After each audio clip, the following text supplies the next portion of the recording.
तो बेटा पिछले वीडियो में हम लोगों ने कुछ परिभाषाओं का अध्ययन किया था, जिसमें से आपकी एकांतर कोण की परिभाषा थी, संगत कोण की परिभाषा थी, उसको आपने सीखा और उसका उपयोग अब हम लोग आने वाली एक्सरसाइज 16.1 में करेंगे। लेकिन उससे पहले भी कुछ नियमों को और सीखना है। जैसे कि आप सभी को पता है कि किसी त्रिभुज के तीनों अंतः कोणों का योग 180 अंश होता है। ऐसे ही आपको पता है कि एक ही रेखा पर बने कोणों का योग 180 अंश होता है।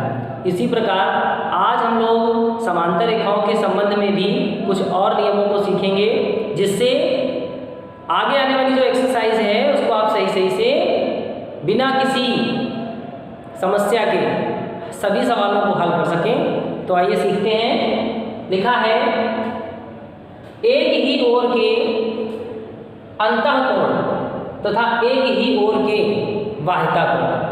आज के टॉपिक में मैंने क्या लिया है? एक ही ओर के अंतः कोण तथा एक ही ओर के बाह्यता कोण, इसके बारे में सीखेंगे। यहाँ पर पहले चित्र से समझ लेंगे, उसके बाद मैंने क्या लिखा है मैं वो समझा दूंगा और ये नियम आपका कंप्लीट हो जाएगा। तो बेटा देखिए, चित्र में L और M दो समांतर रेखाएं हैं। L और M दो समांतर रेखाएं हैं। मैंने अपने पिछले वीडियो में आपको बताया है कि समांतर रेखाएं क्या होती हैं, तिर्यक रेखाएं क्या होती हैं। तो चित्र में L तथा M दो समांतर रेखाएं हैं, जिसको एक तिर्यक रेखा P प्रतिच्छेद करती है। इतना आपको समझ में आ गया? फिर से देख लीजिए। चित्र में L तथा M दो समांतर रेखाएं हैं, जिसको तिर्यक रेखा P प्रतिच्छेद करती है।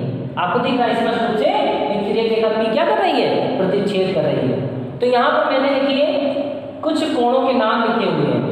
मैंने बताया था कोण किसे कहते हैं। जब दो रेखाएं एक दूसरे को प्रतिच्छेद करती हैं तो प्रतिच्छेद बिंदु के से जो झुकाव आपको दिखता है दोनों रेखाओं के बीच का, है ना, दो रेखाएं मान लीजिए एक दूसरे से प्रतिच्छेद करती हैं तो उनके बीच का जो झुकाव होता है उसे हम कोण कहते हैं। तो यहाँ पर आपको कुछ कोण दिखाई दे रहे हैं। जैसे आप देखिए, ये इसको हमने नाम दिया है कोण 1, इसको नाम दिया है कोण 2, इसको 3, इसको 4, इसको 5, इसको 6, इसको 7 और इसको 8 नाम दिया गया है। ठीक है बेटा, तो ये कोण है।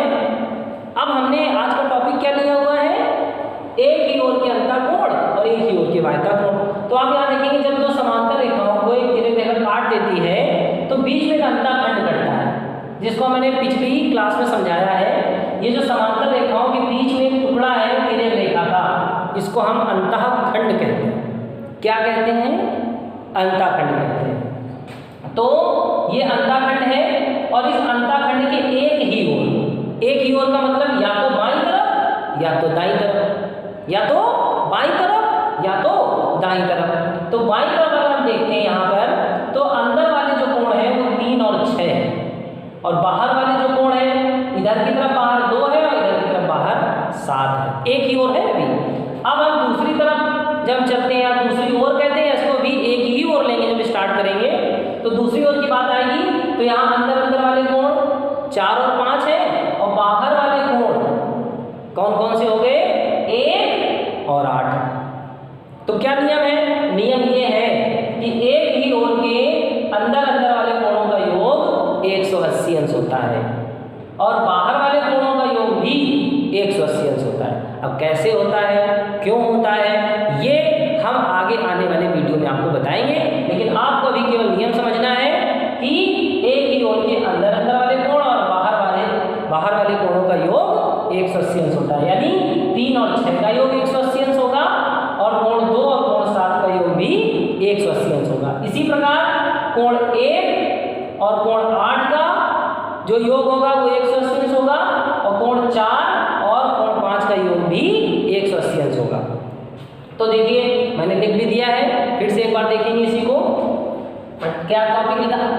एक ही ओर के अंतः कोण तथा एक ही ओर के बाह्यता कोण लिख दिया गया है। जब दो समांतर रेखाओं को एक तिर्यक रेखा, जब दो समांतर रेखाओं को एक तिर्यक रेखा प्रतिच्छेद करती है यानी काटती है,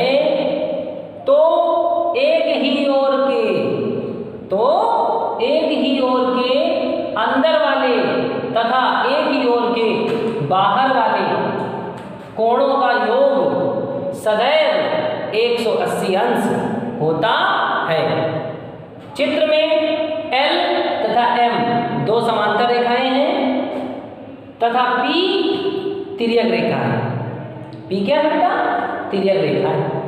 ठीक है, अब हमने लिख भी दिया है कोण 1 प्लस कोण 8, कोण 1 प्लस कोण 8 बराबर 180, यानी 1 और 8 बराबर 180 इसका योग। फिर कोण 4 प्लस कोण 5, कोण 4 प्लस कोण 5 बराबर 180। इसी प्रकार कोण 2 प्लस कोण 7 बराबर 180। इसी प्रकार अंदर वाले कोण 3 प्लस कोण 6 बराबर 180। ठीक है, तो अब आप ये समझ गए कि एक ही ओर के अंतःकोणों का योग 180 अंश होता है। तो आगे आने वाले सवालों में हम इसका अध्ययन करेंगे या इस नियम का पालन करेंगे। नेक्स्ट वीडियो में हम आपको ये भी बताएंगे कि एक ही ओर के अंतःकोणों का योग 180 अंश कैसे होता है। तब तक के लिए